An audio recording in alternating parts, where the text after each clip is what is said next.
তো ভার্নিয়ার ক্যালিপাসটা কি? ভার্নিয়ার ক্যালিপাসে কি হয় বা ভার্নিয়ার ক্যালিপাস দিয়ে কি করা হয়?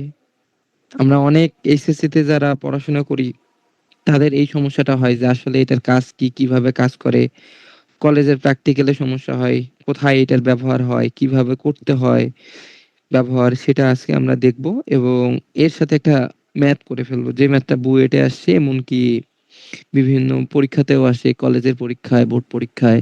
তো একদম আমরা কনসেপ্ট ক্লিয়ার করব যে এটার ব্যবহার কোথায় এবং কিভাবে কি করা হয়। ঠিক আছে? তো দেখো এখানে কি বলছে শুরুতে। প্রশ্নটা আগে পড়ি যে একটি স্লাইড ক্যালিপার্সের প্রধান স্কেলের ক্ষুদ্র ঘরের মান 1 মিলিমিটার।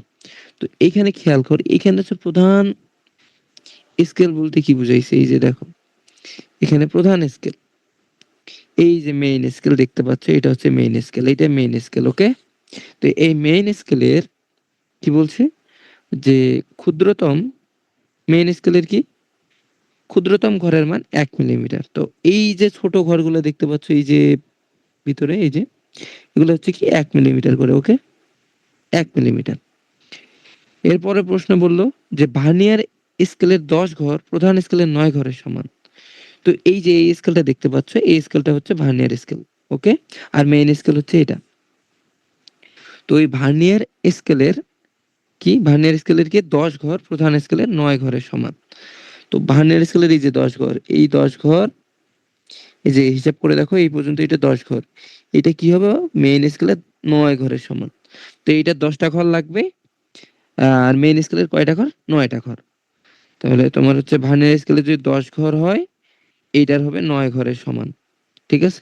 তাহলে মেইন স্কেলের 9 ঘর, ভার্নিয়ার স্কেলের 10 ঘর, এই যে 1 ঘর ডিফারেন্স। ঠিক আছে? তো আমরা ওইটাই দেখব যে মেইন স্কেলের 10 ঘর, ভার্নিয়ার স্কেলের 10 ঘর, প্রধান স্কেলের 9 ঘরের সমান। এই স্কেলের ভার্নিয়ার ধ্রুবক কত? আর ভার্নিয়ার ধ্রুবকটা কি? ভার্নিয়ার ধ্রুবক হলো যে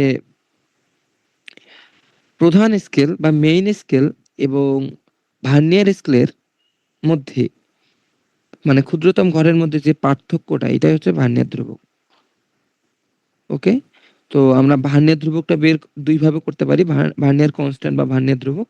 এটা দুইটা ওয়েতে আমরা করতে পারি, একটা সূত্র দিয়ে বা আর একটা বুঝে। তো আমরা প্রথমত কিভাবে বুঝে করতে হয় সেটা দেখব। তো খেয়াল করো যে ভার্নিয়ার ধ্রুবকটাকে আমরা লিখতে পারি ভার্নিয়ার ধ্রুবক ভিসি ইজ ইকুয়াল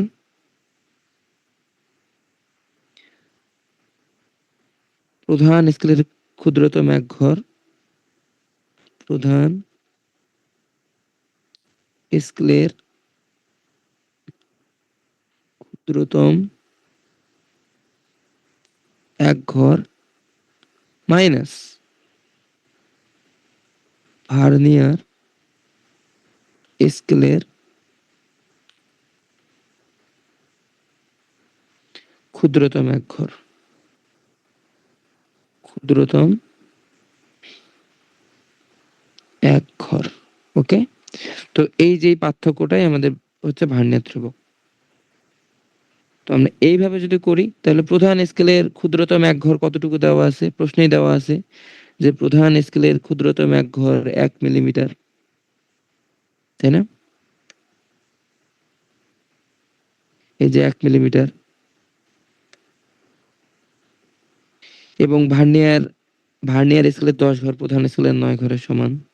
ভার্নিয়ার স্কেলের 10 ঘর প্রধান স্কেলের 9 ঘরের সমান। তো এই দুইটা শর্ত থেকে আমরা বের করে ফেলতে পারবো যে প্রধান স্কেলের ক্ষুদ্রতম 1 ঘর কতটুকু,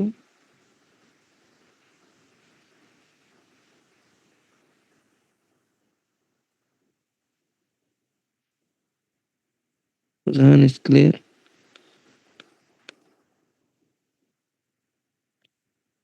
ক্ষুদ্রতম 1 ঘর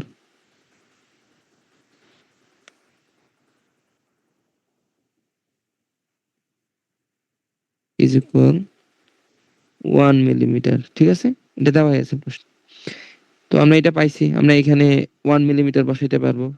প্রথম স্কেলের 1 ঘর, প্রধান স্কেলের 1 ঘর। ভার্নিয়ার স্কেলের ক্ষুদ্রতম এক ঘর কতটুকু হবে? ভার্নিয়ার স্কেলের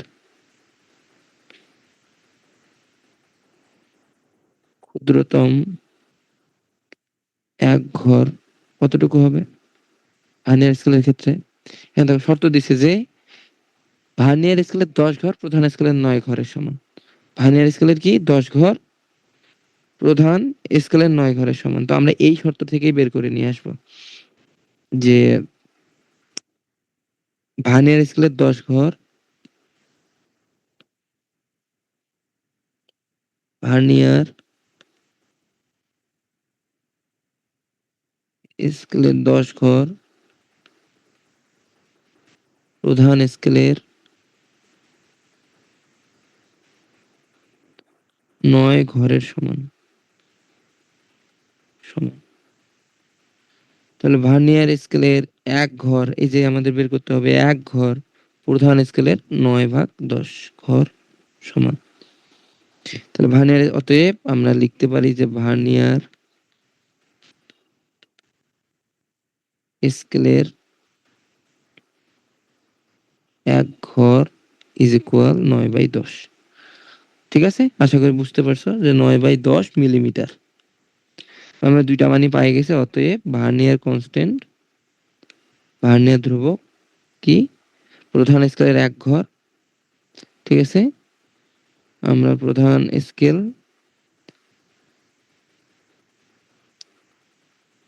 প্রধান স্কেলকে পিএইচ দ্বারা প্রকাশ করে এবং ভার্নিয়ার স্কেলকে ভিএস দ্বারা প্রকাশ করি। তো এটার 1 ঘর কি পাইছি? প্রকাশ করলাম আর কি বোঝার সুবিধার্থে পিএইচ এবং ভিএস। 1 ঘর হচ্ছে 1 মিলিমিটার মাইনাস 9/10 মিলিমিটার। ওকে? এ পর্যন্ত আশা করি বুঝতে পারছো। তারপরে একটু আবার দেখো যে এখানে কি বলছে যে ভার্নিয়ার স্কেলের 1 ঘর কিভাবে আসলো? 9/10 আমরা কিভাবে পাইলাম? 9/10 পাইছি আমরা কারণ কি প্রধান স্কেলে 9 ঘর ভার্নিয়ার স্কেলের 10 ঘরের সমান। তো উল্টা করে যদি আমরা বলি যে ভার্নিয়ার স্কেলের 10 ঘর প্রধান স্কেলের 9 ঘরের সমান। তো এটা হিসাব করে আমরা কি পাবো? 10 - 9/10 1/10 1/10 0.1 মিলিমিটার। ওকে?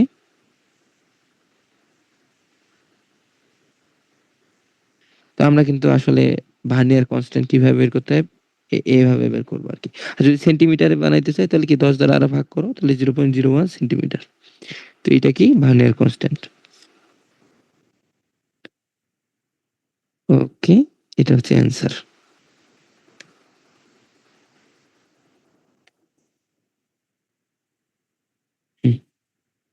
এখন আমরা যদি সূত্র দিয়ে করি মানে ঐকিক নিয়মটা খুব কমই পছন্দ করি আসলে সবাই, কিন্তু বেসিক বুঝতে গেলে তো আমার ঐকিক নিয়ম জানতেই হবে। তো আমরা এখন যদি সূত্র দিয়ে করি, সূত্রটা কি? সূত্র সূত্র হলো যে ভার্নিয়ার ধ্রুবক ইজ ইকুয়াল উপরে থাকবে যে তোমার প্রধান স্কেলের 1 ঘরের দৈর্ঘ্য কি প্রধান স্কেলের 1 ঘরের দৈর্ঘ্য ডিভাইডেড বাই ভার্নিয়ার স্কেলের মোট ঘরের সংখ্যা। প্রধান স্কেলের প্রধান স্কেলের 1 ঘরের দৈর্ঘ্য ডিভাইডেড বাই কি ভার্নিয়ার স্কেলের মোট বিভাগের সংখ্যা। ভার্নিয়ার স্কেলের মোট বিভাগ বা ঘরের সংখ্যা। বিভাগের থেকে আমরা ঘরের সংখ্যা দিতে পারি। ঘরের সংখ্যা। ওকে? তো এখানে কি প্রধান স্কেলের 9 ঘর 1 ঘর কি ছিল? 1 ঘরের দৈর্ঘ্য কি ছিল? 1 মিলিমিটার। এবং ভার্নিয়ার স্কেলের মোট ঘর সংখ্যা কয়টা ছিল? 10 টা। এই যে ভার্নিয়ার স্কেলের মোট ঘর সংখ্যা এই যে এটা। খেয়াল করো। এইটুকু অংশ। এই যে এখানে কয় ঘর আছে? এইটার মধ্যে 10 ঘর। পুরোটা হচ্ছে ভার্নিয়ার স্কেল কিন্তু এইটুকুর মধ্যে কি 10 ঘর এই যে। এই যে এখানে 10 ঘর আছে। ওকে? তো আমরা এখন এখানে ১০ লিখব। ১০ লিখলে কি আসবে? ১০ তে 0.1 মিলিমিটার। এটাকে আমরা লিখতে পারি 0.01 সেন্টিমিটার। তো এই সূত্রটাকে এভাবেও লেখা হয় যে S/N আকারে। H হচ্ছে প্রধান স্কেলের ১ ঘরের দৈর্ঘ্য। এটাকে আমরা সূত্র হিসেবে মনে রাখি। অ্যান্সার। এখন এই ভার্নিয়ার স্কেলটা কোথায় ব্যবহার হয়? এটার কাজ কি? কিভাবে আসলো? কেন আমরা এটা ব্যবহার করব? সেটা আমরা দেখি।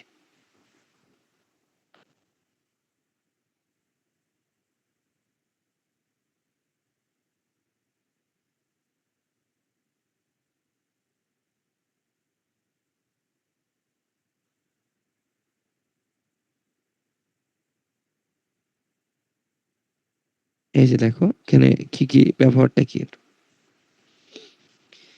আসলে এই যে উপরে দেখো যে ইনার ডাইমেনশন, এই যে এটা কি করে? ইনার ডাইমেনশন মাপে। আর এটাকে আউটার ডাইমেনশন মাপে। তো আমরা এটা মেইনলি যেখানে ব্যবহার করব সেটা হচ্ছে কি পাইপ বা রড এরকম কিছু জাতীয় জিনিস। যেমন তোমরা পাইপ যদি দেখো সিলিন্ডার আকৃতির হয় না? এরকম হয়। পাইপের ২ টা কি থাকবে? স্তর থাকবে এরকম আরকি। এরকম হয়। যে ভিতর দিয়ে ফাঁপা থাকে। তো পাইপ বা রডের ক্ষেত্রে যখন আমরা কি করব? একটা পাইপের যখন বাইরের মাপবো, এই যে আউটার ডায়ামিটার এই যে এইটুকু পুরাটাই আউটার ডায়ামিটার। তখন আমরা এই নিচের জটা ইউজ করব। আর যখন আমরা ইনারটা মাপবো, ভিতরেরটা, তখন এইটা। তাছাড়া তো কোনো ওয়ে নাই। ভিতরে কিভাবে? এই অংশটা আমি ভিতরে এইখানে ঢুকাই দিব। ধরো যে এই যে এইভাবে ঢুকাই দেওয়া হইছে। এইভাবে ঢুকাই দিয়ে মাপা হচ্ছে। ইনারের ক্ষেত্রে এরকম হবে। আর আউটারের ক্ষেত্রে কি হবে? এই যে এই ২ টা এইখানে দিয়ে মাপবো। যেন অবশ্যই স্পর্শ করে। তাহলে ইনার আউটার আমরা মাপতে পারবো। কোনো পাইপের বা আ ধরো রড জাতীয় কিছুর আমাদের কি করতে হবে? ব্যাস মাপতে হবে। ডায়ামিটার মাপতে হবে। কারণ কি? এই যে এটা যদি পাইপ হয়, তো এটার ডায়ামিটার কি? এই যে এই পুরাটা না? ব্যাস না এটা পুরাটা? তো এই যে আউটার ব্যাস আর ইনার ব্যাস। তো আউটার ব্যাস মাপার জন্য নিচের ২ টা ইউজ করা হয় এবং ইনারটার জন্য উপরের ২ টা। ঠিক আছে? আর এই যে ভার্নিয়ার স্কেল এইটা, মেইন স্কেল এই পুরাটা। ঠিক আছে? আর এইটা দিয়ে কি হয়? এইদিকে যাবে, আসবে, হ্যাঁ? তাহলে আমরা এখানে কি লিখতে পারি? এর ব্যবহার কি? ধরো যে এমসিকিউ তে যদিও আসে না, যদি কখনো আসে তাহলে আমরা কি লিখব? আমরা লিখব হচ্ছে রডের ব্যাস নির্ণয়ের ক্ষেত্রে ব্যবহার করা হয়। কোথায় ইউজ করা হয় আসলে? যে রডের ডায়ামিটার, রডের ডায়ামিটার মাপতে ব্যবহার করা হবে।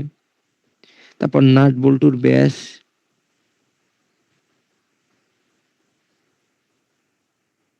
ব্যাস মাপতেও ব্যবহার করা হয়। প্লেটের পুরুত্ব, প্লেটের পুরুত্ব মাপতেও কিন্তু ব্যবহার করা হয়। ঠিক আছে? তো আসলে এইভাবেই হিসাব হয়। ভার্নিয়ার স্কেল কিভাবে ভার্নিয়ার কনস্ট্যান্ট বের করবা। এই ম্যাথটা মেইনলি বুয়েট ৯-১০ এ আসছে এবং কুয়েটেও আসছে। বিভিন্ন অ্যাডমিশন পরীক্ষাতেও আসবে সামনে। তার সাথে বোর্ড এক্সামেও আসবে। তো অবশ্যই তোমরা এটা বোঝার ট্রাই করবা আরকি। তো ঠিক আছে?